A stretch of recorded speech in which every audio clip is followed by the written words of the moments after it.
से level of organisation का phylogenic ट्री ते पहुतासीं मुंहिंजे ख्याल में, है न।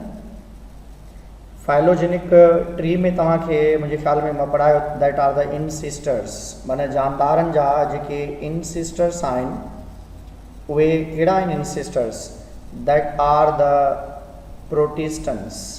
किंगडम एनिमलिया में सब खां पहिरियां जानदार जेके डेवलप थिया उहे प्रोटिस्टा वारा अथव। हिन पासे ॾिनल अथव सेल लेवल ऑफ ऑर्गेनाइजेशन हुई उन्हनि में। सेल लेवल में भी असां चवंदा आहियूं प्रोटिस्टा में टिश हिन में हिन पासे ॾेखारियो अथनि, हिते ॾेखारियो अथनि जेको आहे कहिड़ी शइ ॾेखारियल आहे put, this is the sponge. Sponge में सेल लेवल ऑफ ऑर्गेनाइजेशन आहे ऐं प्रोटिस्टा वारा जानदार जेके आहिनि उन में साइटोप्लाज़्मिक लेवल ऑफ ऑर्गेनाइजेशन आहे। उन में सेल ज़रूरु आहे, उन जे अंदरि सेल जी अवेलेबिलिटी ज़रूरु आहे, पर उहे मल्टी सेलुलर जानदार न हूंदा आहिनि। त उन्हनि में पाण स्पंज पढ़ियोसीं, अॼु पाण फाइलम स्पंजी खे बि डिटेल में डिस्कस कंदासीं। पोइ जेके आहिनि हिते असां हिकिड़ो टर्म यूज़ कयोसीं मेटाज़ोआ जो, मेटाज़ोआ जो वर्ड यूज़ कयोसीं। हाणे पुट मेटाज़ोआ वारा जानदार जेके आहिनि कहिड़ा हूंदा आहिनि, मल्टी सेलुलर एनिमल्स। माना तमाम जा तमाम एनिमल्स जेके आहिनि उहे छा आहिनि, मल्टी सेलुलर एनिमल्स आहिनि। ऐं पोइ पाण पढ़ियोसीं त मल्टी सेलुलर एनिमल ॿिनि ग्रुप्स में विरहायल आहिनि, हिकिड़ा आहिनि पेराज़ोआ, हिकिड़ा आहिनि पेराज़ोआ ऐं ॿिया आहिनि पाण वटि यू मेटाज़ोआ वारा जानदार। हिकिड़ा पेराज़ोआ ऐं ॿिया कहिड़ा हूंदा आहिनि, यू मेटाज़ोआ वारा जानदार हूंदा आहिनि। हाणे पेराज़ोआ में पाण जेके पाण पढ़ियासीं उन में फाइलम पोरीफेरा पढ़ियासीं। पोरीफेरा वारा जानदार सीसाइल हूंदा आहिनि, एसिमेट्रिकल सम टाइम जेके आहिनि दे आर रेडियली सिमेट्रिकल, ऐं यूकारियोट्स हूंदा आहिनि ऐं इन्हनि में सेल लेवल ऑफ ऑर्गेनाइजेशन हूंदी आहे। माना हिन कलर जे अंदरि जेके बि जानदार तव्हांखे नज़र था अचनि इन जो मतिलबु आहे they have cell but do not possess tissue in their body. माना उहे जेके जिन्हनि जे अंदरि सेल आहे उन्हनि में असां वटि कहिड़ा जानदार आहिनि, स्पंज वारा जानदार आहिनि, they do not possesses tissues. ऐं हिते हिकिड़ी ॿी शइ ॾेखारियल आहे that is the radial symmetrical. पाण पढ़ियासीं यू मेटाज़ोन्स जेके आहिनि उहे वरी ॿिनि ग्रुप्स में विरहायल आहिनि, हिकिड़ो आहे रेडिएटा ऐं ॿियो आहे बायलेटेरिया। रेडिएटा में हिकिड़ो ई फाइलम पाण रखियोसीं that's known is phylum Cnidaria या निडेरिया। फाइलम नाइडेरिया निडेरिया वारा जानदार जेके आहिनि उहे छा आहिनि, रेडियल सिमेट्रिकल आहिनि।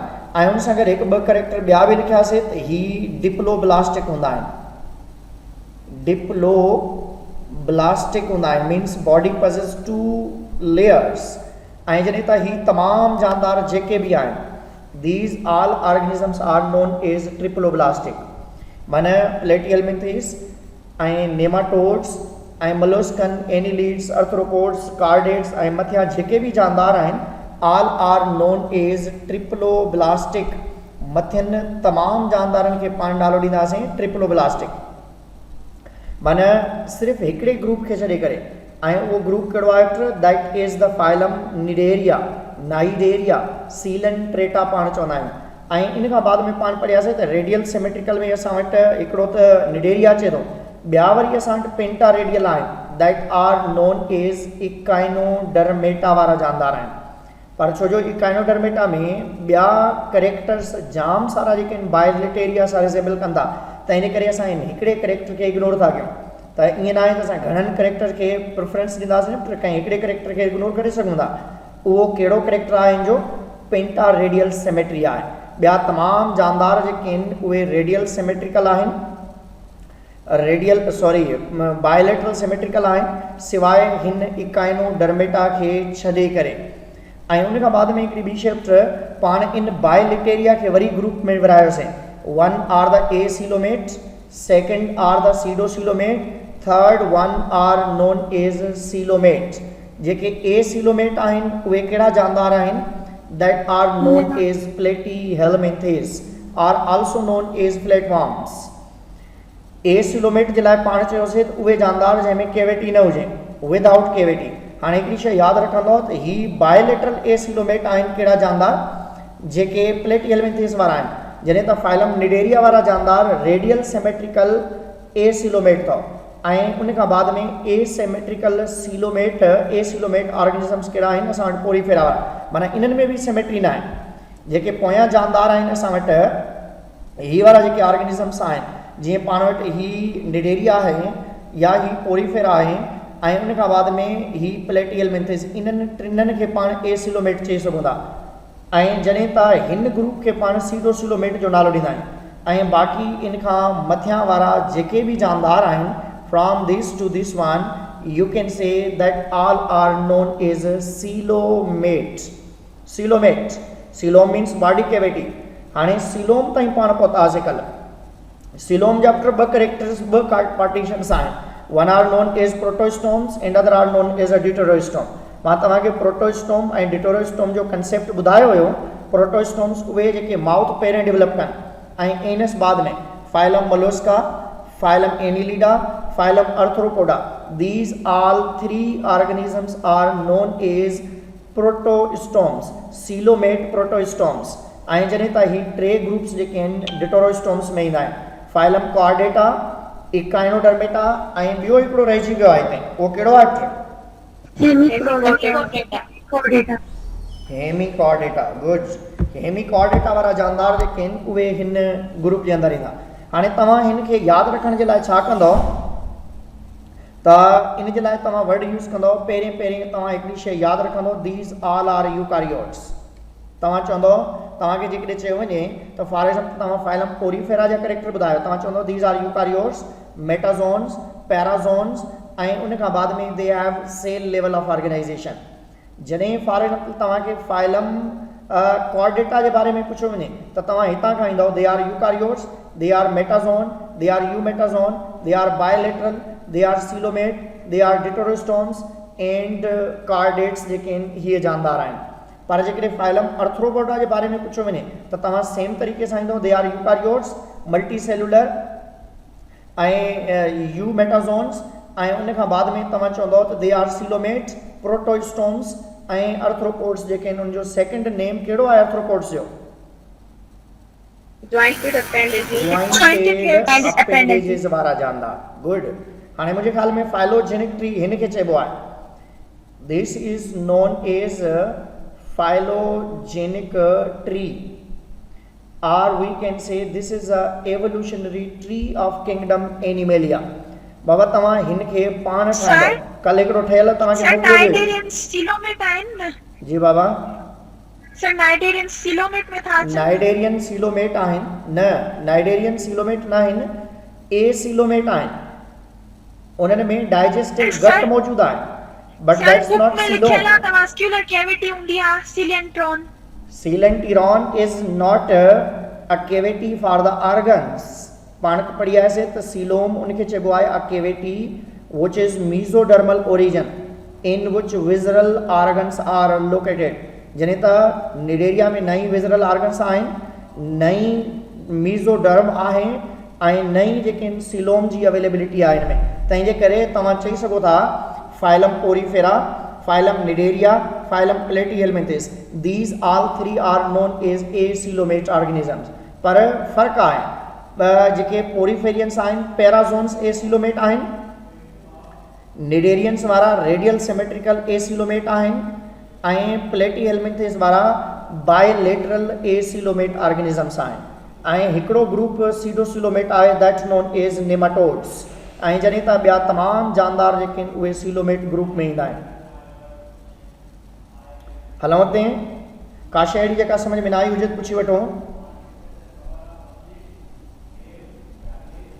बाबा जंहिंखे बि का शइ सम्झ में न आई आहे पुछी वठो भले।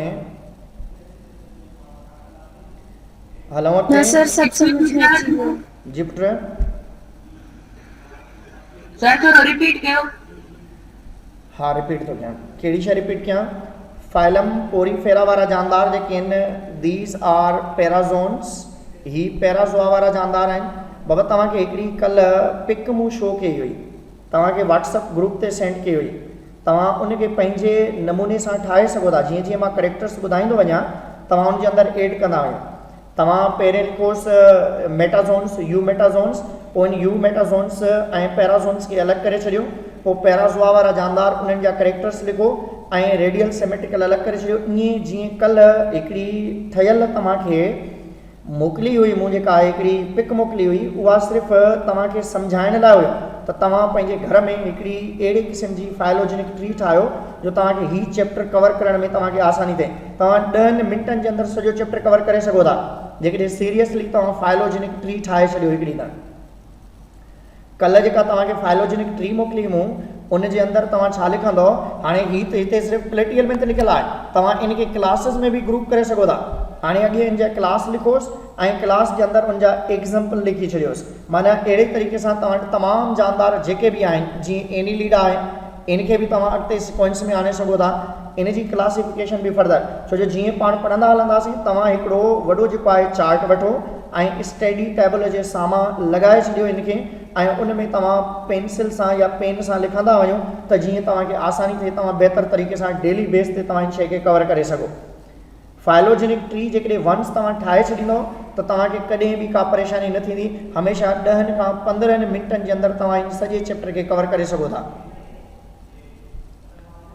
हाणे पाण हलंदासीं नेक्स्ट स्लाइड जी तरफ़। हाणे हिते हिकु ॿ शयूं तव्हां खां पुछियूं वेंदियूं आहिनि त कहिड़ा जानदार वर्टिब्रेट्स आहिनि, कहिड़ा इनवर्टिब्रेट्स आहिनि।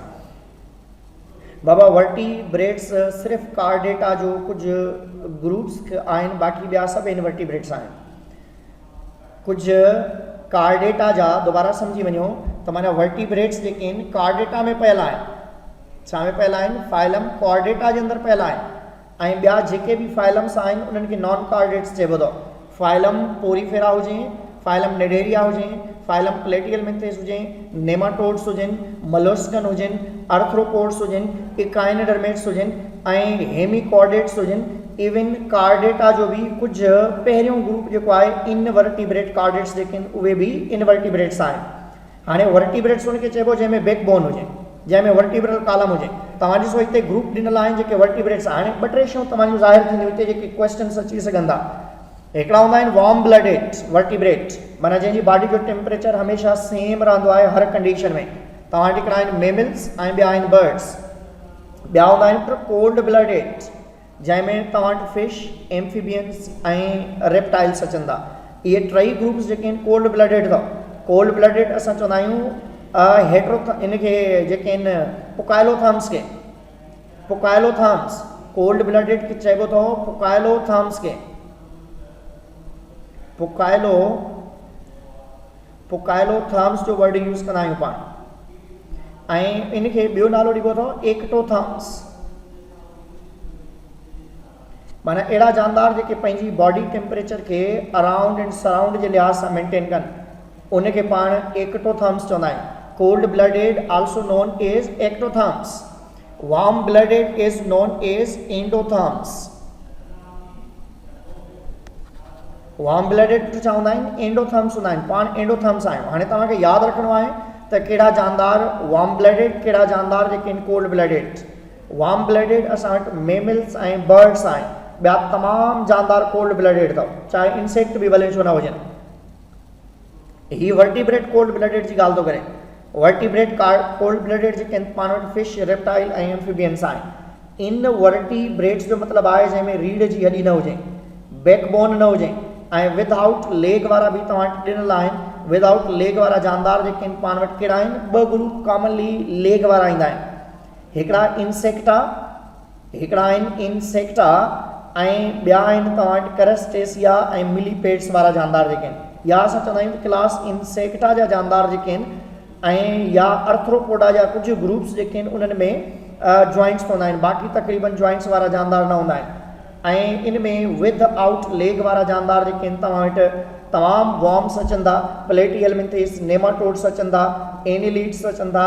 इहे तमामु जानदार जेके आहिनि इन्हनि जे अंदरि कंहिं बि क़िस्म जा के वॉकिंग लेग्स अवेलेबल न हूंदा आहिनि। छो जो असां डिटेल में अॻिते पढ़ंदासीं तव्हांखे ख़बर पवंदी त हीअ कीअं ऐं कहिड़े तरीक़े सां कंडीशन आहे। पहिरें तव्हां वर्टिब्रेट, इनवर्टिब्रेट यादि रखंदव। ॿियो यादि रखंदव वार्म ब्लडेड ऐं कोल्ड ब्लडेड। वार्म ब्लडेड सिर्फ़ु ऐं सिर्फ़ु मेमल्स ऐं बर्ड्स आहिनि। All other organisms are known age cold blooded. तमामु जेके जानदार आहिनि उन्हनि जे लाइ पाण कोल्ड ब्लडेड जो वर्ड यूज़ कंदा आहियूं।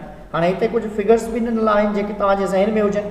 त जीअं बियर आहे, ऑस्ट्रिच आहे, टाइगर आहे, पीकॉक आहे, वेल आहे, ईगल आहे, ह्यूमन आहे, these all are the warm blooded. Cold blooded vertebrates में तव्हां वटि सैल्मन फिश आहे, टर्टल्स आहिनि, फ्रॉग्स आहिनि, या तमामु फिश आहिनि, तमामु रेप्टाइल्स, एम्फीबियंस वारा जानदार जेके हिननि ग्रुप में ईंदा आहिनि। हिन मां का शइ तव्हांखे सम्झ में न आई हुजे त पुछी वठो। सर आर्थ्रोपोड्स वाला कोल्ड ब्लडेड हूंदा आहिनि या warm blooded? Cold blooded arthropod बाबा ॾिसो मख आहे, मच्छर आहिनि, गर्मी सर्दी जो असर थिए थो न, उहे मरी था वञनि या लिकी था वञनि। जेकॾहिं अहिड़ी कंडीशन न हुजे त उहे लिकनि ई न, त तंहिंजे करे ऑलमोस्ट तव्हां सिर्फ़ु ॿ जानदार यादि रखो, मेमल्स ऐं birds, they are warm blooded, all other are the cold blooded organisms except bat and humming birds. Sir ji sir तव्हांखे हिकिड़ी टर्म यूज़ कई है कहिड़ी Poikilothums। ये छा आहिनि? ये सभु छा आहिनि? पोकाइलोथर्म्स के पुट कोल्ड ब्लडेड, पोकाइलोथर्म्स POIKILO, पोकाइलोथर्म्स। पोकाइलोथर्म्स जो मतिलबु हूंदो आहे एक्टोथर्म्स, हिकिड़ी ॻाल्हि आहे। कोल्ड ब्लडेड टई हिकिड़ी शइ जा टर्म्स आहिनि। पुराणे ज़माने में पहिरें असां कोल्ड ब्लडेड यूज़ कंदा हुआसीं, बाद में पोकाइलोथर्म्स यूज़ कंदा हुआसीं, हाणे साइंटिफिक टर्मिनोलॉजी में एक्टोथर्म यूज़ कंदा आहियूं। Clear? Sir ji, sir. Cold blooded या वार्म ब्लडेड सिर्फ वर्टिब्रेट्स हूंदा आहिनि या इनवर्टिब्रेट्स बि हूंदा आहिनि? कोल्ड ब्लडेड जेके आहिनि उहे वर्टिब्रेट्स बि थी सघंदा, इनवर्टिब्रेट्स बि थी सघंदा। वार्म ब्लडेड सिर्फ़ु ऐं सिर्फ़ु वर्टिब्रेट्स हूंदा आहिनि, ऐं वर्टिब्रेट्स में बि मेमल्स ऐं बर्ड्स। जी पुट, जी बाबा, हलो अॻिते। जी सर जी सर। हाणे पुट पाण वटि डेवलपमेंटल पैटर्न आहे, माना जानदार डेवलप कीअं थींदा आहिनि। डेवलपमेंटल पैटर्न जंहिंखे पाण चवंदा आहियूं, माना जानदार डेवलप कीअं थींदा आहिनि। हाणे डेवलपमेंटल पैटर्न में पहिरीं शइ पाण वटि ॿ जानदार पाण खे रिक्वायर्ड हूंदा आहिनि, मेल एंड फीमेल। मेल पुट स्पर्म प्रोड्यूस करे थो ऐं फीमेल ओवम प्रोड्यूस करे थी। हाणे उन्हनि ॿिन्हिनि जी कॉम्बिनेशन मां कंहिं शइ जी फॉर्मेशन थिए थी, ज़ाइगोट जी फॉर्मेशन थिए थी। ज़ाइगोट छा हूंदो आहे? First living cell of our body. कंहिं बि सेक्सुअली रिप्रोड्यूसिंग ऑर्गेनिज्म जो पहिरियों ज़िंदगीअ जो सेल जेको आहे उनखे पाण ज़ाइगोट चवंदा आहियूं। ज़ाइगोट छा आहे? First cell of our body, असांजी ज़िंदगीअ जो पहिरियों सेल। असांखे कीअं ख़बर पई आहे त असां प्रोटोज़ोन्स मां ओरिजिनेट थिया आहियूं? On the basis of zygote, because zygote is a unicellular. Zygote छा आहे? हिकिड़े सेल जो आहे, माना इन मां पाण खे ख़बर पई आहे त पाण हिकिड़े सेल मां ई ओरिजिनेट थिया आहियूं, छो जो पंहिंजी बॉडी जो पहिरियों सेल ज़ाइगोट आहे। ऐं इन हिकिड़े सेल मां ख़बर पए थी त पाण जेके इन यूनिसेलुलर ऑर्गेनिज़म्स मां डेवलप थिया आहियूं, यूनिसेलुलर ऑर्गेनिज़म्स मां डेवलप थिया आहियूं, माना this is a first clue. Zygote मां पहिरियों असांखे क्ल्यू मिले थो त we develop unicellularly from the protozoans, because protozoans are unicellular and our zygote totally resemble with unicellular protozoans. ऐं वरी हिते सेल जॾहिं डिवाइड थींदो आहे त उनजे लाइ पाण वर्ड क्लीवेज जो यूज़ कंदा आहियूं। क्लीवेज चइबो आहे माइटोटिकली डिवीजन जे लिहाज़ सां। माइटोसिस जी मदद सां, माइटोसिस सेल डिवीजन जो नालो आहे। क्लीवेज जी डेफिनेशन आहे by repetitive mitotic division increase number of cells. By repetitive mitotic division, हिकिड़े सेल मां ही सेल ठहिया आहिनि, 4 सेल ठहंदा, 8 सेल ठहंदा, ईअं डिवाइड थींदा आहिनि। त माना जॾहिं हिकिड़े सेल मां 2 ठहनि, 2 मां 4, 8, त उनखे पाण क्लीवेज चवंदासीं। क्लीवेज जी डेफिनेशन तो repetitive mitotic division to increase number of cells during embryological development is known as cleavage. Cleave word जी मीनिंग ई टुटण आहे, ऐं क्लीवेज खां बाद में सेल जेके आहिनि ब्लास्टुलेशन में वेंदा आहिनि, गेस्टुलेशन में वेंदा आहिनि। ऐं ही वरी जेको आहे नेक्स्ट फोटो ते मां अचां थो पिक ते, तव्हां हुते ॾिसो त हुते अञा बि क्लियर थींदो, छो जो क्लीवेज खां बाद में जेका शइ स्टार्ट थिए थी उहा नेक्स्ट पेज ते मूं ॾेखारी आहे। इनमें क्लियर थियो? जी सर। सर हाणे ॾिसो त हिते, जी बाबा क्वेश्चन आहे हिते पाण वटि ज़ाइगोट आहे। हाणे ज़ाइगोट डिवाइड थियो आहे माइटोसिस जी मदद सां, उन मां क्लीवेज थी आहे। क्लीवेज पाण छा खे चवंदा आहियूं, repetitive mitotic division to increase the number of cell. हाणे नंबर ऑफ सेल्स जॾहिं इंक्रीज थींदा आहिनि त सेल सभु जेके आहिनि कलम्प थी वेंदा आहिनि, अहिड़े तरीक़े सां जमा थी वेंदा आहिनि।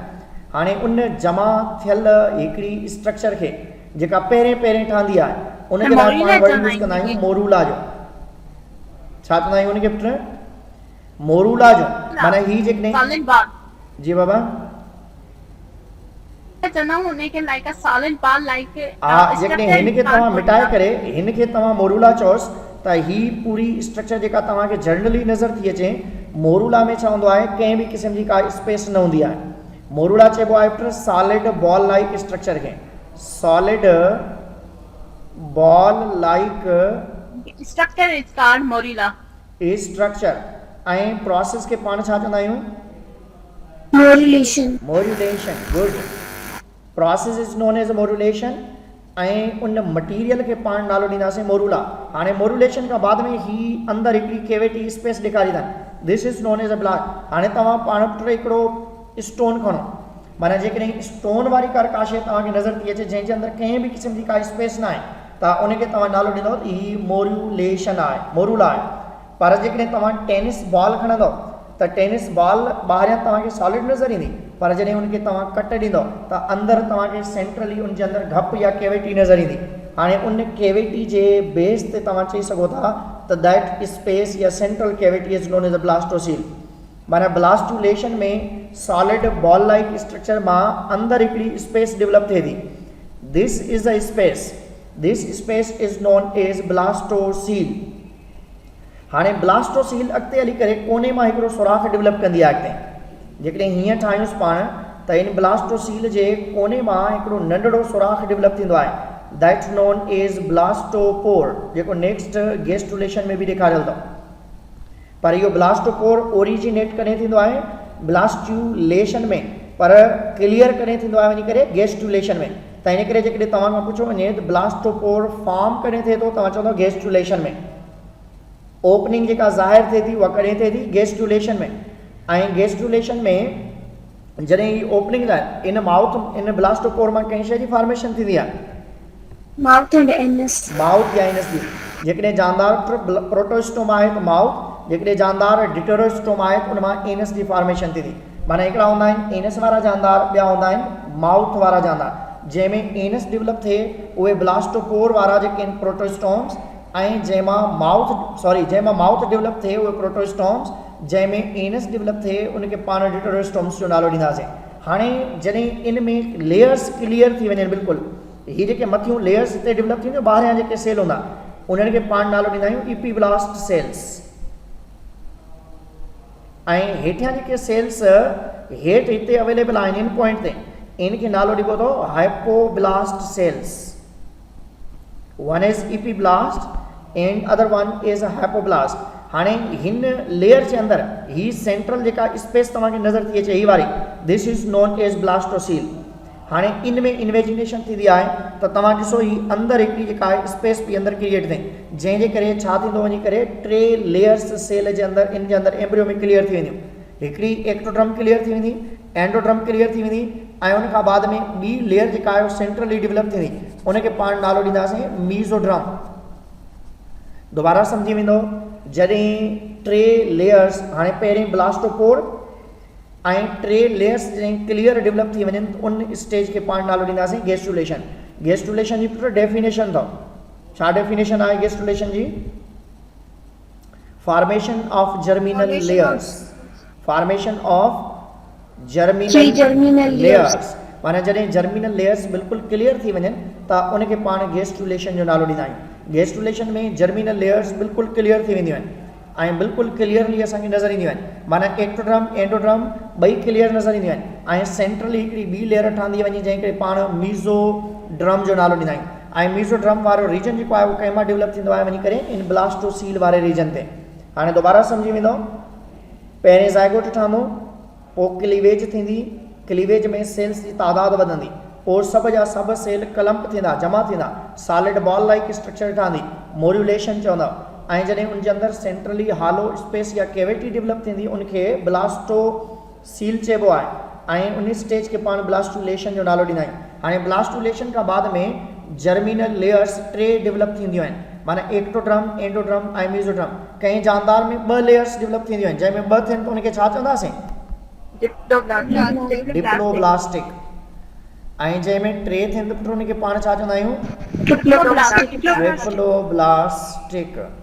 हाणे कहिड़ा डिप्लोब्लास्टिक आहिनि को ॿुधाईंदो मूंखे? नाइजेरिया वारा जानदार। Platyhelminthes. बाबा नाइजेरिया ऐं पोरीफेरा खे डिप्लोब्लास्टिक में काउंट कंदा आहियूं, ॿिया सभु ट्रिप्लोब्लास्टिक अथव। Platyhelminthes triplo. सभु जा सभु ट्रिप्लोब्लास्टिक। 2 जानदार यादि रखंदव, one is the Porifera and other one is Cnidaria. हाणे यादि रखंदव ही 2 जानदार डिप्लोब्लास्टिक में काउंट कंदा आहियूं, ॿिया सभु जा सभु असांजा जेके आहिनि उहे ट्रिप्लोब्लास्टिक में ईंदा आहिनि। क्लियर? जी सर। बाबा हाणे जॾहिं गैस्ट्रुलेशन थी वेंदी त पोइ इन खां बाद में कहिड़ी स्टेज ईंदी, छा थींदो बाद में? ऑर्गेनोजेनेसिस जो प्रोसेस थींदो। उन मां ऑर्गन्स ठहंदा, तमामु ऑर्गन्स जॾहिं डेवलप थी वेंदा त उन मां कहिड़ी शइ ठहंदी? ऑर्गेनिज़म ठहंदो। ऑर्गेनिज़म जी डेफिनेशन छा आहे? अ कंप्लीट लिविंग बॉडी, हिकु मुकमिल ज़िंदा जानदार, भले डिप्लोब्लास्टिक हुजे भले ट्रिप्लोब्लास्टिक हुजे, को फ़र्क़ु नथो पए। जेकॾहिं डिप्लोब्लास्टिक आहे त हुन में 2 लेयर्स एक्टोड्रम, एंडोड्रम ऐं नॉन लिविंग मीज़ोगिलिया। जेकॾहिं ट्रिप्लोब्लास्टिक आहे एक्टोड्रम, एंडोड्रम, मीज़ोड्रम 3 लेयर्स बिल्कुलु क्लियरली डेवलप थी वेंदियूं आहिनि। क्लियर? Yes sir. लेट्स पुछणो आहे कुझु? सर जेको गैस्ट्रुलेशन लिखियल आहे उन खां पोइ हिकिड़ी इंटीरॉन ऐं गट वारो जो प्रोसेस आर्ची इंटीरॉन जो मतिलबु हूंदो आहे जंहिंमें डाइजेस्टिव सिस्टम डेवलप थिए। गट या आर्ची इंटीरॉन उन जे लाइ यूज़ कंदा आहियूं। जितां डाइजेस्टिव सिस्टम डेवलप थींदो आहे उन जे ॿाहिरां जेका कवरिंग हूंदी आहे उनखे आर्ची इंटीरॉन, ऐं उतां खां असां वटि डाइजेस्टिव सिस्टम जी डेवलपमेंट थींदी आहे। गट मीन्स डाइजेस्टिव सिस्टम। ऐं हिकिड़ी ॿी शइ यादि रखंदा वेंदो, जॾहिं एम्ब्रियो ब्लास्टुलेशन में हूंदो त एम्ब्रियो खे ब्लास्टुला चवंदव, जॾहिं एम्ब्रियो मोरुलेशन में हूंदो त उन एम्ब्रियो खे मोरुला चवंदव, जॾहिं एम्ब्रियो गैस्ट्रुलेशन में हूंदो त उनखे गैस्ट्रुला चवंदव, जॾहिं एम्ब्रियो नर्वस सिस्टम डेवलप करे रहियो हूंदो त उनखे न्यूरोला चवंदव, ऐं जॾहिं कंप्लीटली डेवलप थी वेंदो त उनखे ऑर्गेनिज़म चवंदासीं। ही उनजी ज़िंदगीअ जा स्टेजिस आहिनि। पहिरें ईंदो असां वटि छा? Blastula, gastrula, morula, blastula, gastrula ऐं उन खां बाद में न्यूरोला, बाद में ऑर्गेनिज़म जी कंप्लीट डेवलपमेंट थींदी आहे वञी करे। क्लियर? हाणे मोस्ट इम्पोर्टेंट शइ जी तरफ़ पाण था अचूं। हाणे पाण लहूं था असल। सर बॉडी कैविटी ऐं ब्लास्टोपोर हिकिड़ी ॻाल्हि आहे? बॉडी कैविटी अलॻि ॻाल्हि आहे, उहा मीज़ोड्रम मां ठहंदी। सीलोम वारी जॻह ते ब्लास्ट। जी बाबा, बॉडी कैविटी दोबारा सम्झी वञो, बॉडी कैविटी जी फॉर्मेशन मीज़ोड्रम मां थींदी।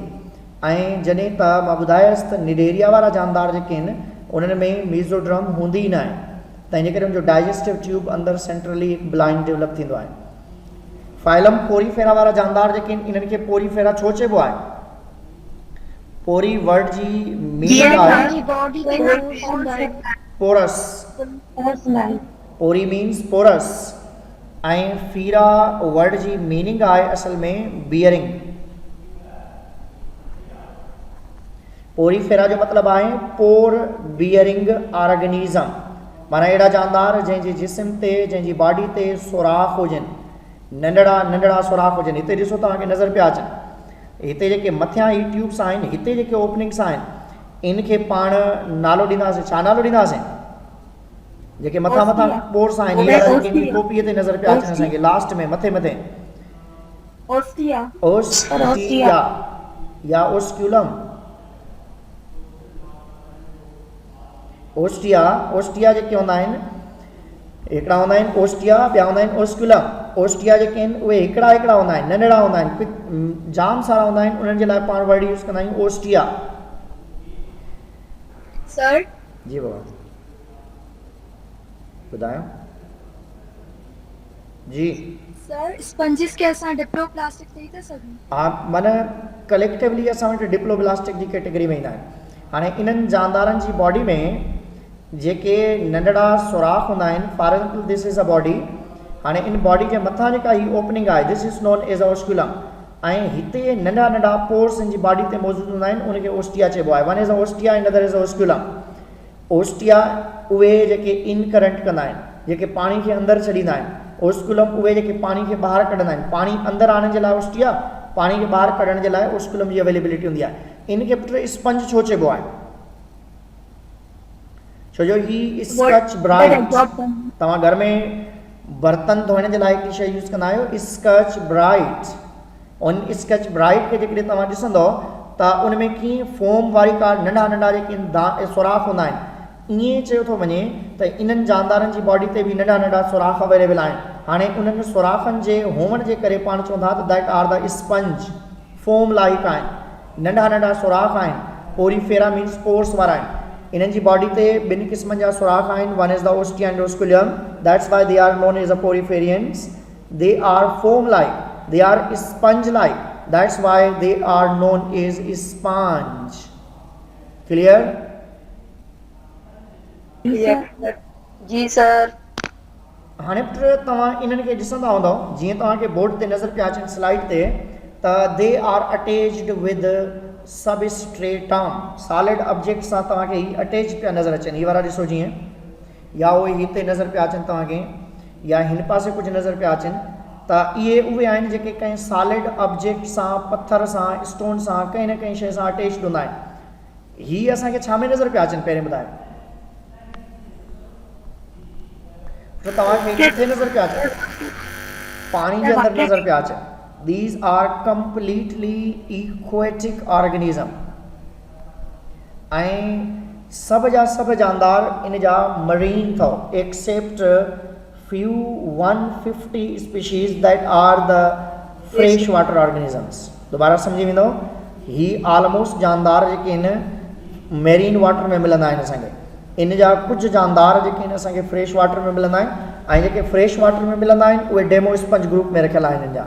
ऐं तक़रीबन 150 स्पीशीज़ जेके आहिनि इन जूं जेके आहिनि उहे छा आहिनि, फ्रेश वाटर आहिनि। बाक़ी तक़रीबन इन में टोटल केतिरा जानदार आहिनि? 5000। About 5000 species are present in this group. These are aquatic, these are mostly marine organisms, except few round about 150 species that are living in fresh water and that are placed in group demo sponge। हाणे पाण अॻिते ईंदासीं त ही जानदार छा आहिनि? These all are eukaryotes। eukaryotes जो मतिलबु छा आहे?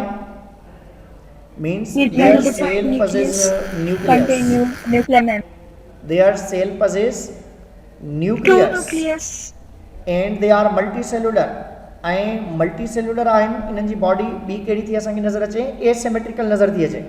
पाण हाणे उन जी बॉडी ॾिठीसीं असांखे कीअं माना जाम सारियूं जेके ट्यूब्स नज़र पिया आहिनि। जेकॾहिं पुट हिकिड़ी ट्यूब हूंदी त रेडियल सिमेट्रिकल, छो जो हिकिड़ी ट्यूब जेकॾहिं गोल आहे त उनखे तव्हां किथां बि कटे सघो था।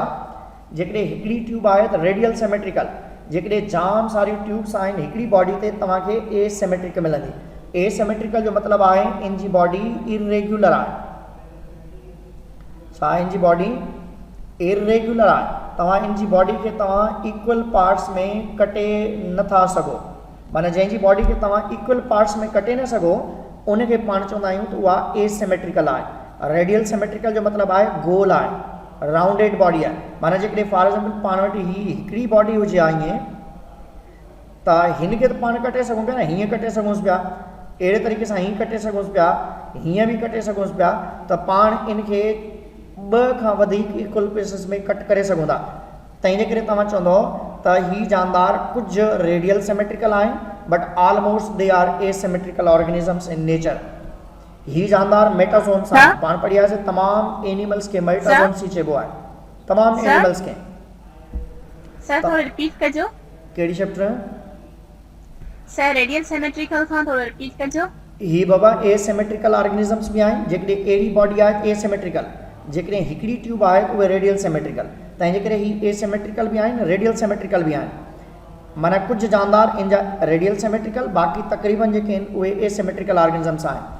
ऐं ॿी कंडीशन आहे त ही मेटाज़ोन्स आहिनि। तमाम किंगडम एनिमलिया वारा जानदार मेटाजोन्स आहिनि। Multi cellular animals R known age मेटाजोन्स। Sir अगर जे असांखे सिमेट्रिकल बि मिलनि था, रेडियल सिमेट्रिकल बि मिलनि था, पोइ छा असांखे सर तव्हां एसिमेट्रिकल खे फॉलो कंदो, जेकॾहिं उन में ऑप्शन बोथ ॾिनल आहे त बोथ खे टिक कंदो, पर तव्हांजो जी फोकस सर। एसिमेट्रिकल ते हुअणु खपे, छो जो असांजी बुक सर में छा ॿई कोई ॾिनल असांखे आहे। इहे जानना सर छा कोई असांखे स्पॉन्जिस हिकिड़े फॉर्म में नथा मिली सघनि? स्पंज जा मुख़्तलिफ़ फॉर्म्स आहिनि, त ॾिसो तव्हांखे पोइ हिते हिकिड़ी फिगर में ॾेखारियासीं हिते ॾिसो कीअं आहे। हीअ असांखे अलॻि फॉर्म में मिलनि था, हीअ तव्हांखे अलॻि फॉर्म में, जी सर। हीअ अलॻि आहिनि, हिते जेके आहिनि अलॻि पिया आहिनि, त इन जूं शेप्स या फॉर्म्स तव्हांखे मुख़्तलिफ़ मिलंदियूं। त इन करे स्पंज जेके जाम सारा तव्हां ॾिसो स्पंज जेके आहिनि डिफरेंट शेप्स या फॉर्म्स में असांखे मिलंदा आहिनि। असां चवंदा जेकॾहिं हीअ हिकिड़ी ट्यूब हुजे आहे सिर्फ़ु इहा, त हीअ हिकिड़ी ट्यूब तव्हां इनखे चई सघो पिया इहा रेडियल सिमेट्रिकल आहे, पर छो जो हिन में जाम सारी ट्यूब्स आहिनि, हाणे कहिड़ी ट्यूब खे इक्वली कट कंदो तव्हां, का न का त रहिजी वेंदी न, तंहिं जे करे असां चवंदा आहियूं त इनखे इक्वली डिवाइड न करे सघंदा आहियूं। अहिड़ी बॉडी वारा जेके जानदार हूंदा आहिनि उन्हनि खे पाण एसिमेट्रिकल नालो ॾींदा आहियूं। हीअ बॉडी बि एसिमेट्रिकल आहे। क्लियर? हाणे यूकारियोट्स मल्टी सेल्यूलर ऐं मेटाजोन्स पैराजोन्स आहिनि। पैराजोन्स उन जे करे छो जो इन में सेल लेवल ऑफ ऑर्गेनाइजेशन आहे, सेल लेवल ऑफ ऑर्गेनाइजेशन आहे। इन में को बि टिश्यू न आहे, को बि आर्गन न आहे, आर्गन सिस्टम तमामु एब्सेंट अथसि, ओनली सेल इज़ प्रेजेंट। इन में सिर्फ़ु सेल जी प्रेजेंस आहे, टिश्यू आर्गन सिस्टम तमामु शयूं जेके इन जे अंदरि एब्सेंट आहिनि।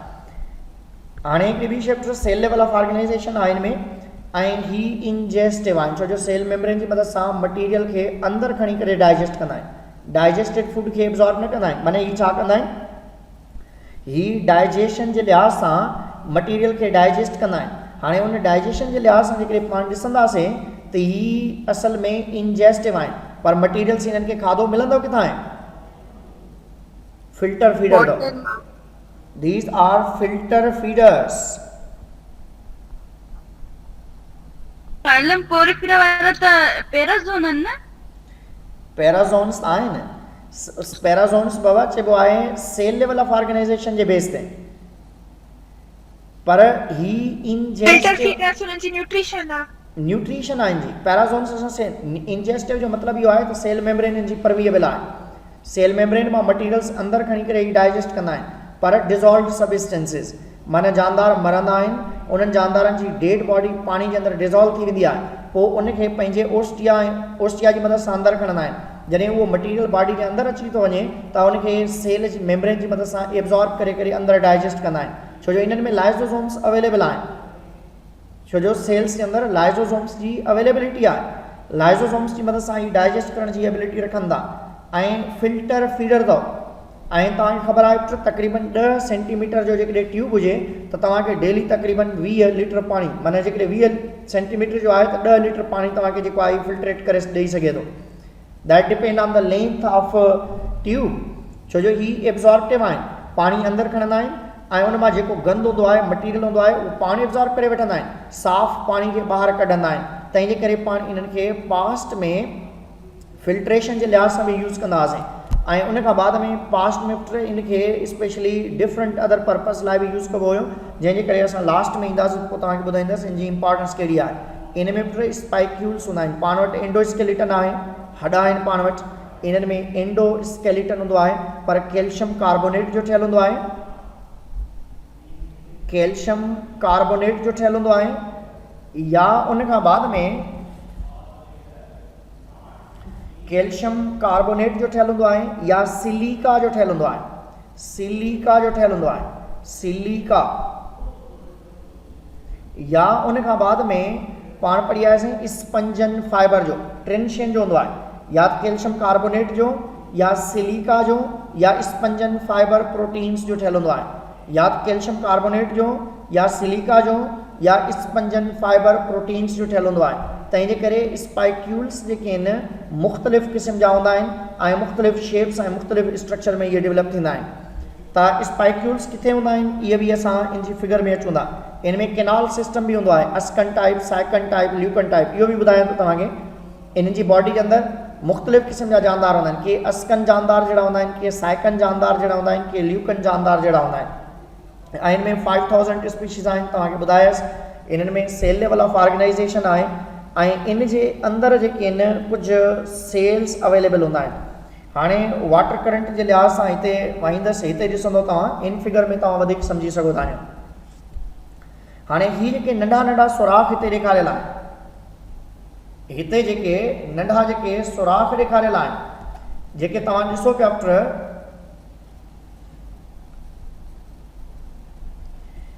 हिते तव्हां वटि हिकिड़ा सुराख ॾेखारियल आहिनि। हिते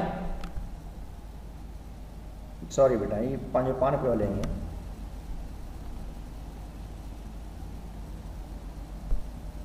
त ही जानदार जेके आहिनि नॉर्मली ॾिसंदासीं पाण त हिन जे अंदरि पहिरियों जेको आहे तव्हांखे नज़र थो अचे ओस्क्यूलम। फर्स्ट वन इज़ ओस्क्यूलम, मथे एक्स करंट जे लाइ आहे। छा जे लाइ आहे इहो? एक्स करंट जे लाइ आहे। माना हिन मां द मटीरियल्स जेके आहिनि एक्स क्रिएट आउट थींदा आहिनि या ॿाहिरि निकिरंदा आहिनि। पाणी खे ॿाहिरि कढण जे लाइ इन वटि कंहिं शइ जी अवेलेबिलिटी आहे, ओस्क्यूलम जी अवेलेबिलिटी आहे। पंहिंजो पाण थो लिखे हिते, हिकिड़ो मिंट।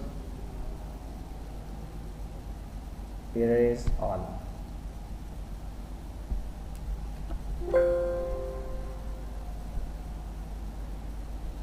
हाणे पुट हिते जेकॾहिं पाण ईंदासीं हिते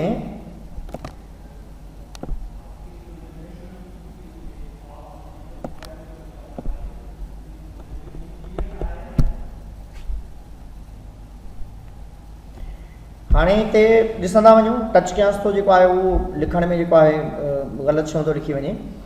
त अहिड़े तरीक़े सां हिते जेकॾहिं तव्हां ॾिसंदो टे ते त इन जॻह ते जेको आहे पाण वटि ही स्ट्रक्चर अवेलेबल आहे, ओस्क्यूलम अवेलेबल आहे।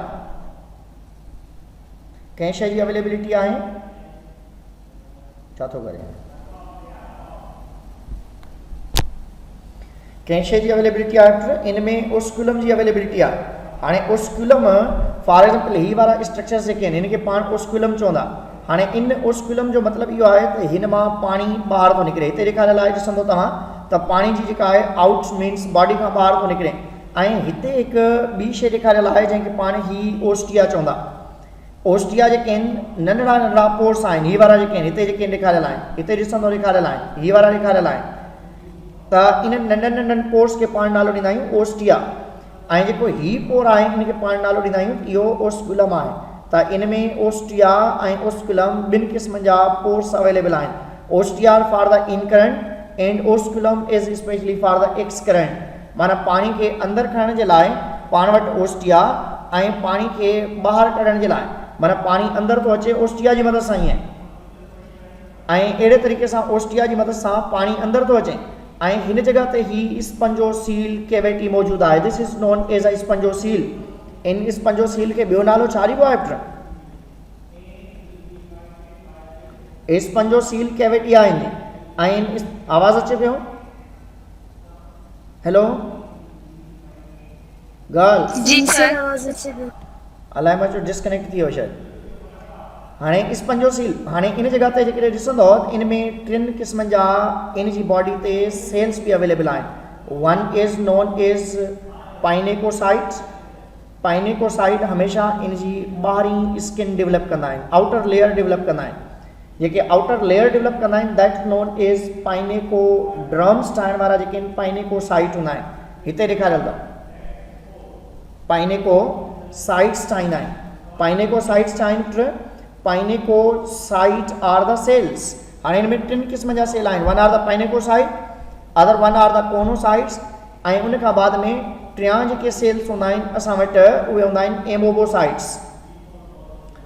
या तव्हां हींअर चई सघो था third one is the porocytes. माना टिनि क़िस्मनि जा सेल आहिनि। आउटर लेयर ठाहिण वारा जेके आहिनि पाइनेकोसाइट्स, ऐं विच ते जेके लेयर्स आहिनि हीअ जेके सुराख आहिनि इन्हनि खे ठाहिण जे लाइ पोरोसाइट्स। ऐं उन खां बाद में हीअ जेका अंदरूनी लेयर अवेलेबल आहे हीअ ॾिसो पिया तव्हां, इन जॻह ते तव्हांखे स्पेशल टाइप जा सेल्स नज़र पिया अचनि। इन्हनि खे चइबो आहे कोनोसाइट्स।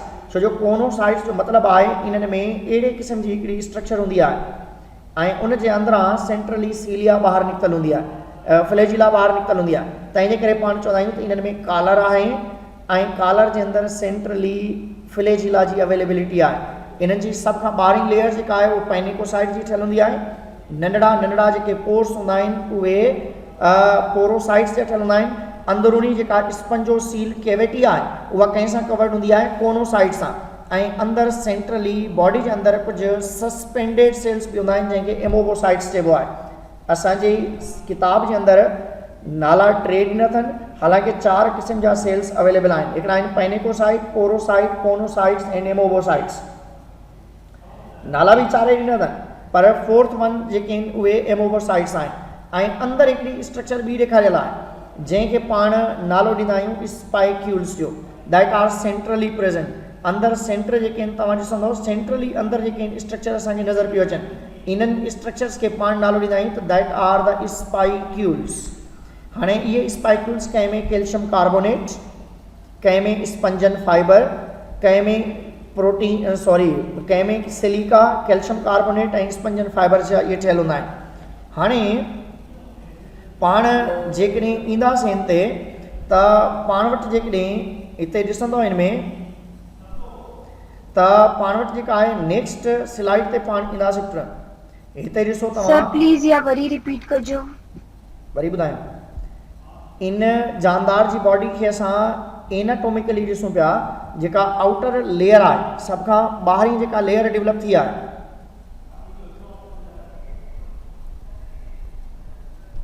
हिकिड़ो मिनट, सभ खां ॿाहिरियां आउटर लेयर जेका डेवलप थी आहे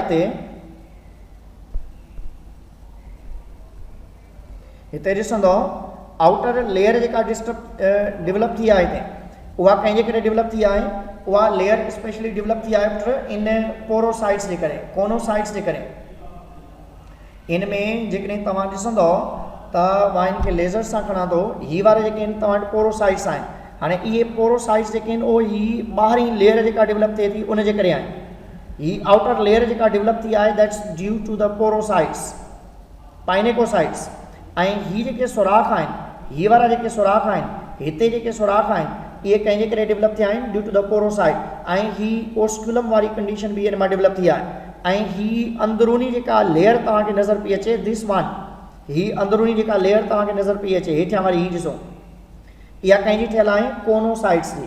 कोनोसाइट्स जी ही फिगर आहे, ही वारी जेका फिगर आहे। ऐं तव्हांजे किताब में बि इन कोनोसाइट्स जी फिगर ठहियल आहे। माना हिकिड़ा आहिनि पाइनेकोसाइट, ॿिया आहिनि पोरोसाइट, टियां कोनोसाइट ऐं चौथा जेके आहिनि तव्हां एमोबोसाइट्स सेल्स खे बि तव्हां डेवलप करे सघो था।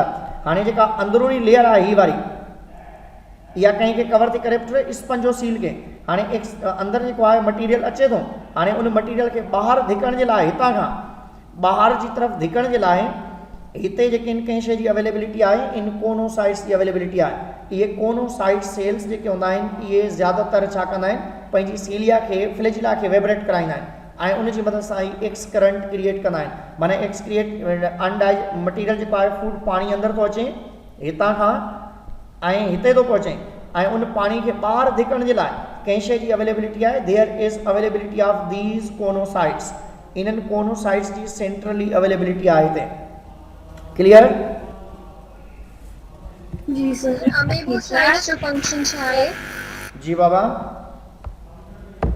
एमोबोसाइट्स असां चवंदा आहियूं डिफरेंट शेप्स जा ठहंदा आहिनि ऐं कोनोसाइट्स ऐं पाइनेकोसाइट्स जे विच में जेका लेयर हूंदी आहे उनखे असां एमोबोसाइट्स चवंदा आहियूं। बॉडी सेल्स सेंट्रली डेवलप थींदा आहिनि ऐं डिफरेंट शेप्स में डेवलप थींदा आहिनि।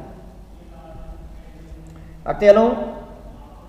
हाणे ही तव्हां ॾिसो था पुट, ही हिन जॻह ते हिन जा मथियां जेके लेयर्स ते हिते स्ट्रक्चर्स आहिनि, ही जेके आहिनि ओस्कुलम आहिनि। बाक़ी ही जेके बि तव्हांखे नंढियूं नंढियूं आउट जेके आहिनि खुरदरियूं या ॿाहिरियूं स्ट्रक्चर्स थियूं नज़र अचनि, that are the small ostia. Ostia many in number, osculum few in number हूंदा आहिनि। हाणे हिते ॾिसी सघो था तव्हां, दिस इज़ ओस्कुलम। हाणे हिते जेकॾहिं तव्हां ॾिसंदो ही ओस्टिया अवेलेबल आहे, ही पोर्स आहिनि नंढड़ा। हाणे इन्हनि पोर्स जी मदद सां तव्हां ॾिसंदो एक्स क्रिएट जेको फूड मटीरियल आहे, डिज़ॉल्व फूड मटीरियल अंदरि खणी करे अंदरि ट्रांसपोर्ट कंदा आहिनि ऐं उन खां बाद में उनखे बॉडी मां ॿाहिरि कढंदा आहिनि बाय द हेल्प ऑफ ओस्कुलम। ऐं हिते इनखे कटे करे असां ॾेखारियो आहे, हिते ॾिसंदो त सेंट्रली तव्हांखे स्पंजोसील कैविटी नज़र थी अचे ऐं इन जे अंदरि केनॉल सिस्टम बि अवेलेबल आहिनि। केनॉल सिस्टम इन में केतिरनि क़िस्मनि जा आहिनि? 3 क़िस्मनि जा। इनमें सेंट्रली किनाल, इनमें हिकिड़ा इंट्रोस्टिया, that is a very simple mechanism, माना पानी ॿाहिरि खां अंदरि थो अचे ऐं डायरेक्टली इन मां ॿाहिरि निकिरी थो वञे, इनखे पाण चवंदा आहियूं this is known as a ascon type, this is very simple type. तमामु सिंपल में सिंपल बॉडी जेका हूंदी आहे उहा कंहिंजी आहे, अस्कन जी आहे। ऐं वरी उन खां बाद में जेका कम्प्लेक्स बॉडी आहे उहा ओस्कुलम जी, साइकन जी आहे। साइकन खां बाद में कम्प्लेक्स बॉडी जेका उहा कंहिंजी आहे, ल्यूकन जी। हाणे असांखे टिनि क़िस्मनि जा जानदार आहिनि, वन इज़ अस्कन, साइकन एंड ल्यूकन। अस्कन जानदारनि जो नालो आहे, माना अहिड़ा जानदार इन में फाइलम पोरीफेरा में जेके अस्कन जानदार जहिड़ी बॉडी रखनि था उन्हनि खे पाण चवंदासीं अस्कन टाइप आहिनि। अहिड़ा जानदार जेके साइकन जहिड़ी बॉडी रखनि था उनखे चइबो आहे साइकन टाइप। अहिड़ा जानदार जेके ल्यूकन जहिड़ी अंदरूनी बॉडी रखनि था उनखे नालो ॾिबो आहे ल्यूकन टाइप। अस्कन, साइकन, ल्यूकन, अस्कन, साइकन, ल्यूकन। सभ खां कम्प्लेक्स बॉडी ल्यूकन जी, छो जो कम्प्लेक्स आहे, बिल्कुलु कम्प्लेक्स आहे, ॾिसंदो तव्हां त इन जी बॉडी में पार्टीशन्स आहिनि ऐं सेंट्रली वञी करे खुले थी किथे करे इन जॻह ते हिते ॾिसूं त ॿाहिरियां जेका हीअ लेयर अवेलेबल आहे उहा बिल्कुलु कम्प्लेक्स आहे। हाणे अहिड़ी स्ट्रक्चर जंहिंमें केनॉल्स डिवाइडेड रीडिवाइडेड हुजनि ऐं अहिड़ा जेके आहिनि जंहिंमें डायरेक्टली केनॉल्स जेके आहिनि ओपन थियनि कंहिंमें इन जे अंदरि, त दोबारा सम्झी वेंदो। सर इन्हनि जो इंटरनल स्ट्रक्चर त टिनिनि जो डिफरेंट आहे लेकिन इन्हनि जो कम त सेम आहे न? कम सेम आहे, असां इन जी इंटरनल स्ट्रक्चर जी कम्प्लेक्सिटी जे बेस ते इनखे डिवाइड कयो आहे। कंहिंजे बेस ते? इंटरनल स्ट्रक्चर जी, माना कुझु जानदार अहिड़ा आहिनि जेके असां वढींदा आहियूं त असांखे अहिड़ा नज़र ईंदा आहिनि, कुझु जानदार असां वढींदा आहियूं त असांखे अहिड़ा नज़र ईंदा आहिनि, कुझु जानदार असांखे अहिड़ा नज़र ईंदा आहिनि। हाणे चए थो त 5000 जेके स्पीशीज़ आहिनि उन्हनि मां कुझु जानदार असांखे अहिड़ा नज़र था अचनि, कुझु जानदार अहिड़ा नज़र था अचनि, कुझु जानदार अहिड़ा नज़र था अचनि। हाणे अस्कन इन जानदारनि जो एग्ज़ाम्पल आहे, माना अहिड़ा जानदार जेके अस्कन जहिड़ी बॉडी रखंदा उनखे अस्कन टाइप चवंदा, अहिड़ा जानदार जेके इन साइकन जहिड़ी बॉडी रखंदा उनखे साइकन टाइप चइबो आहे, अहिड़ा जानदार जेके ल्यूकन जहिड़ी बॉडी रखंदा उनखे ल्यूकन टाइप चइबो आहे। माना जीअं पाण चवंदा आहियूं त ॿिली बाबा शेर जहिड़ी नज़र थी अचे, माना उहो उनजे बेस ते चवंदा न त that is a cat family specially, या गोट फैमिली आहे जी, त मुख़्तलिफ़ जानदार जेके। हाणे सभ खां पहिरीं अस्कन मिलियो त इन करे अस्कन टाइप, सभ खां पहिरीं साइकन मिलियो त इन करे साइकन टाइप, सभ खां पहिरीं ल्यूकन मिलियो त इन करे ल्यूकन टाइप। हाणे इहा रिज़ेम्बलेंस जे बेस ते असां नालो ॾींदा आहियूं ऐं इन्हनि खे नालो ॾिबो अथव केनाल सिस्टम। वाटर वेस्कुलर जे लिहाज़ सां केनाल सिस्टम इन्हनि जे अंदरि अवेलेबल आहे। हाणे इन जा 3 क्लासिस आहिनि असां वटि, हिकिड़ो आहे क्लास किलकेरिया, ॿियो आहे क्लास डेमोस्पंज, टियों आहे हेक्सेक्टिनिलिडा।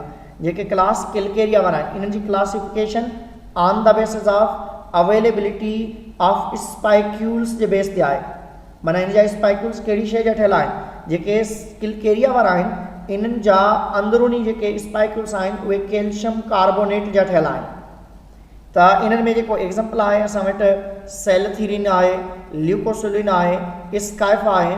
त अहिड़े तरीक़े सां पर इन जे अंदरि ॿिया बि स्पेशली जानदार आहिनि, अस्कन, साइकन, ल्यूकन, टई इन में ईंदा आहिनि।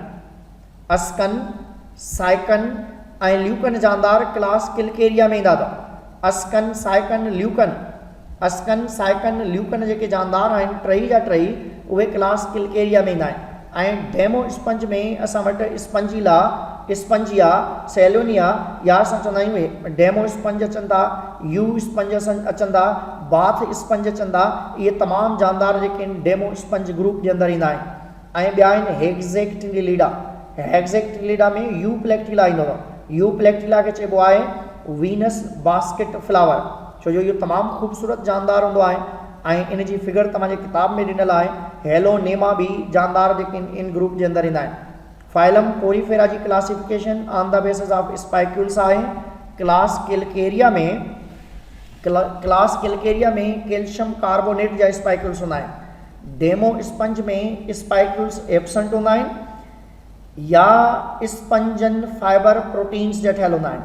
ऐं ॿिया हूंदा आहिनि हेक्सेक्टिनिलिडा, इन्हनि में स्पाइक्यूल्स हेक्सा रेज़ वारा हूंदा आहिनि। इन्हनि में स्पाइक्यूल्स जेके हूंदा आहिनि उहे हेक्सा रेज़ वारा हूंदा आहिनि। ईअं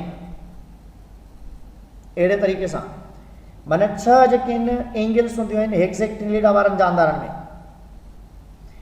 या अहिड़े तरीक़े सां चई सघो था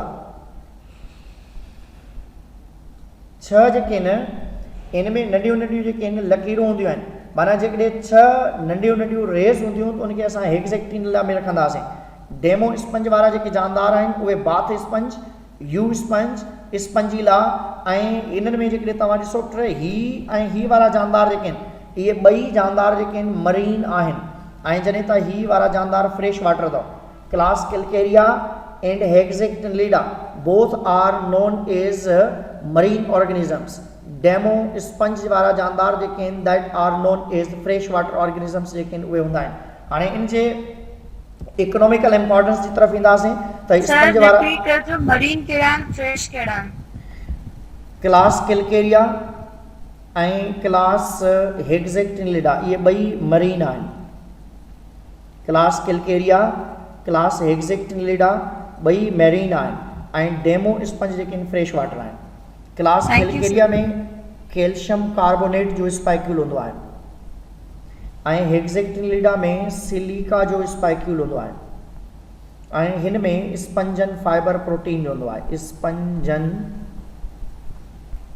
फाइबर प्रोटीन हूंदो आहे। स्पंजन फाइबर प्रोटीन डेमो स्पंज में या एब्सेंट भी हूंदो आहे कुछ में। क्लियर? क्लासिफिकेशन जेकॾहिं तव्हां खां पुछी वञे कंहिंजे बेस ते आहे तव्हां चवंदो कैल्शियम स्पाइक्यूल्स जी कंपोजिशन जे बेस ते। कंहिंजे बेस ते? स्पाइक्यूल्स जी कंपोजिशन जे बेस ते आहे।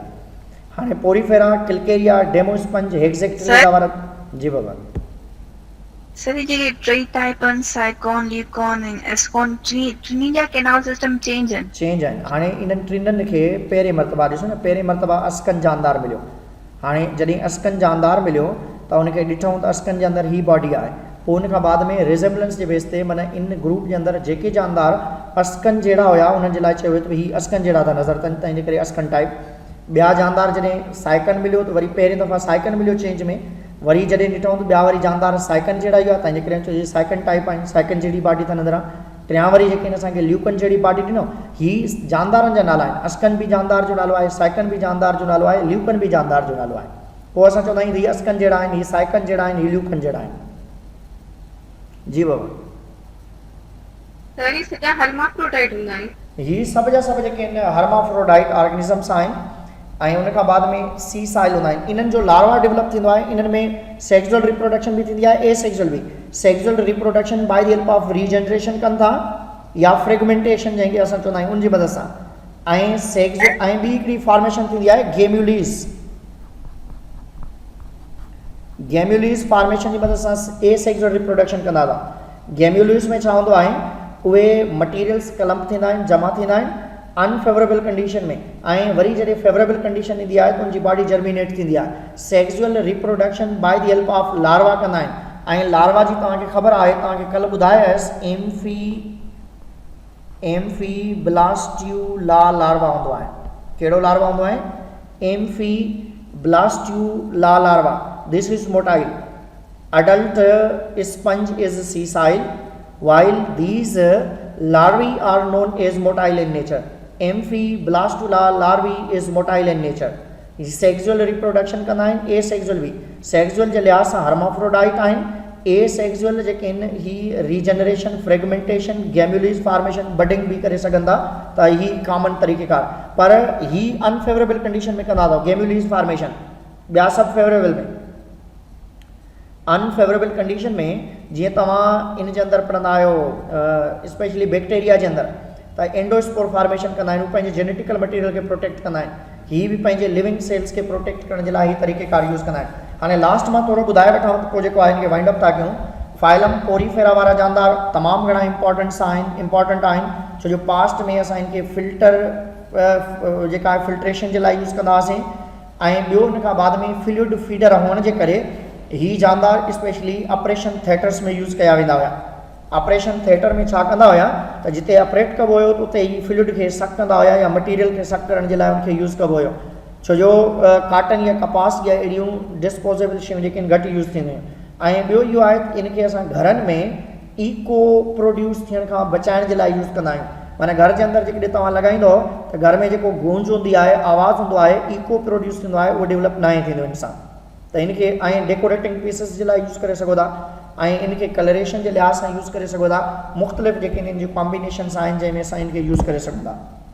कोई क्वेश्चन है पुछी वठो को बि आहे सर की बुक में पॉइंट लिखियल आहे सर क्लासेस रिपीट कयो हिकिड़ो मिनट क्लास किलकेरिया क्लास डेमोस्पंजी हेक्सेक्टिनिडा क्लास किलकेरिया वारा जानदार इन्हनि जा स्पाइक्यूल कैल्शियम कार्बोनेट जा ठहियल आहिनि ऐं मरीन ऑर्गेनिज़म आहिनि डेमोस्पंजी वारा जानदार जेके आहिनि इहे फ्रेश वाटर आहिनि स्पंजन फाइबर प्रोटीन्स जा स्पाइक्यूल्स ठहियल आहिनि या कंहिं में एब्सेंट आहिनि हेक्सेक्टिनिडा में इन्हनि जा स्पाइक्यूल्स हेक्सा रेज़्ड आहिनि ऐं सिलिका जा ठहियल आहिनि इन में यूप्लेक्टिला ऑर्गेनिजम्स जेको आहे अचे थो ऐं मरीन ऑर्गेनिजम्स आहिनि जी बाबा छा लिखियल आहे किताब में सर बुक में एक पॉइंट लिखियल आहे granules are actually nutrients laid in amoeboid cells surrounded by layers of epithelial cells gemmules जेके हूंदा आहिनि न उहे एमोबॉइड सेल्स जेके हूंदा आहिनि या सेल्स कलम्प थींदा आहिनि मां तव्हांखे ॿुधायां न जॾहिं अनफेवरेबल कंडीशन हूंदी आहे त हीअ पंहिंजा कुझु कम वारा सेल जेके आहिनि उहे गॾु कंदो आहे हाणे उन कम वारनि सेल्स खे जॾहिं गॾु करे थो त उन मां ठहंदड़ हिकिड़ी प्रोटेक्टिंग स्ट्रक्चर खे पाण गेम्युलिस चवंदा आहियूं वरी जॾहिं फेवरेबल कंडीशन ईंदी त इहे गेम्युलिस वरी दुबारा जर्मिनेट थी करे हिकिड़े पोरीफेरियंस या स्पंज ऑर्गेनिज्म के जन्म ॾींदा जी बाबा सर इनमें सब जेके हूंदा आहिनि उहे हर्माफ्रोडाइट आहिनि छा कुझु अहिड़ा हूंदा आहिनि जिन जा सेल सेपरेट हूंदा आहिनि ओविन सिस्टम न सेपरेट इहे मोस्टली छो जो फर्टिलाइज़ेशन ही एक्सटर्नल कंदा आहिनि त नॉर्मली इहो हूंदो आहे त ॿई गेमेट्स प्रोड्यूस करण जी ही सलाहियत रखंदा आहिनि ॿई सलाहियत हूंदियूं आहिनि हिन में त ही सेक्सुअली रिप्रोड्यूस जे लिहाज़ सां मोस्टली हर्माफ्रोडाइट में असां वटि हिकिड़ा अचनि था पोरीफेरा वारा जानदार ॿिया अचनि था ही काइनोडर्मेटा वारा जानदार ऐं टियां वरी असां वटि अचनि था एनीलीडा जा एक्सेप्ट वन ग्रुप जंहिंखे पाण पोलीचीट्स चवंदा आहियूं जेके उन में हूंदा आहिनि उन्हनि खे छॾे करे तक़रीबन इहे जानदार हर्माफ्रोडाइट नेचर में आहिनि जी बाबा clear any question no sir wind up कयूंसि हाणे ॿी क्लास तव्हांजी थियण वारी आहे ठीकु आहे बाबा wish you best of luck इनखे पढ़ी अचिजो जी सर अस्सलाम वालेकुम वालेकुम अस्सलाम